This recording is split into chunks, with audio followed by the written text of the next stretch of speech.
Nagsorry si MIAA o MIA, Manila International Airport Authority General Manager Angel Honrado sa aberyang idinulot sa mga pasahero ng brownout sa NAIA nung Sabado.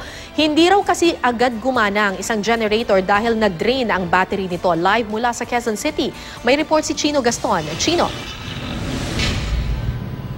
Kara, problema sa isang battery sa isa sa 10 generator sa Terminal 3 ang opisyal na naging paliwanag nitong pamunuan ng Manila International Airport Authority kung bakit nagkaroon ng malawakang brownout dyan sa terminal noong Sabado.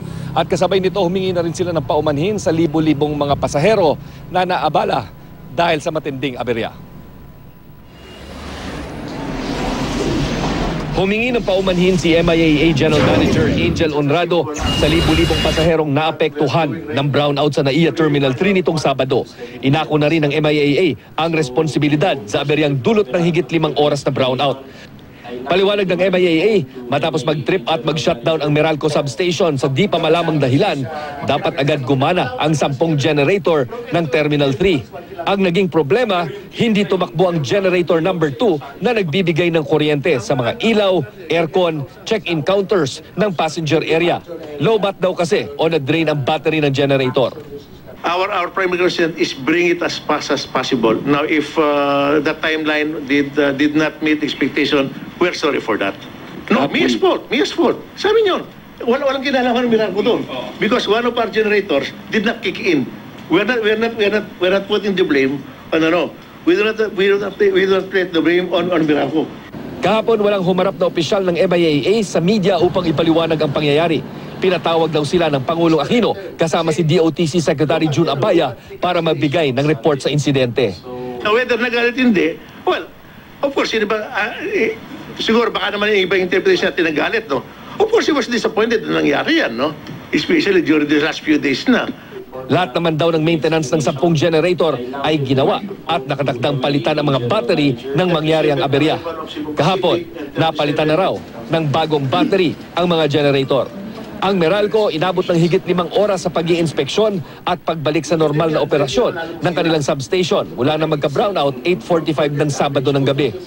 Isa sa mga gustong malaman ng pamunuan ng MIAA at maging ng Meralco ay kung ano talaga ang tunay na rason kung bakit nag-trip at nag-shutdown ang substation ng Meralco na siya namang nagbibigay ng kuryente mula sa power grid papunta sa NAIA Terminal 3. At hanggang hindi nalalaman kung ano ang rason, hindi rin makapagbibigay ng rekomendasyon ng MIAA kung ano mga hakbang na dapat gawin para hindi na maulit ang aberyang ito.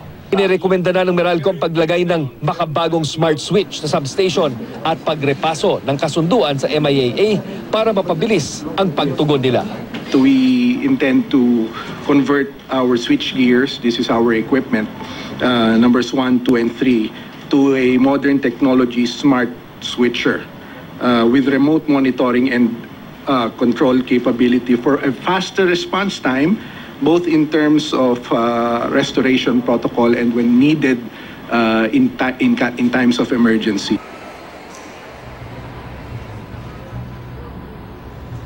Kara, importanteng matutukan natin itong ginagawang technical audit o investigasyon ng Manila International Airport Authority at ng Meralco para malaman talaga natin ano ba, sabotahe nga ba o may problema nga ba itong electrical system ng Terminal 3 kung bakit nagpatid o nagtrip at naputulan ng kuryente itong substation dahil ang pagpapaliwanag sa atin, nagtitrip lamang at nagsha-shutdown itong substation kapag may problema sa equipment ng mismong substation o di kaya may abnormality dito naman sa daloy ng kuryente papunta sa Terminal 3. Ang pagpapaliwanag din sa atin, nagsha-shutdown ito para maprotektahan itong mga equipment ng mismong substation at ng Terminal 3. Pwedeng ihambing ito sa circuit breakers na nakikita natin sa ating mga kabahayan kung kailan kapag merong short circuit o di kaya may nasirang appliances, automatic na nawawalan ng kuryente itong buong kabahayan natin para hindi na magdulot ng sunog at hindi na masira yung iba nating mga appliances. Kara. Maraming salamat sa iyo, Chino Gaston.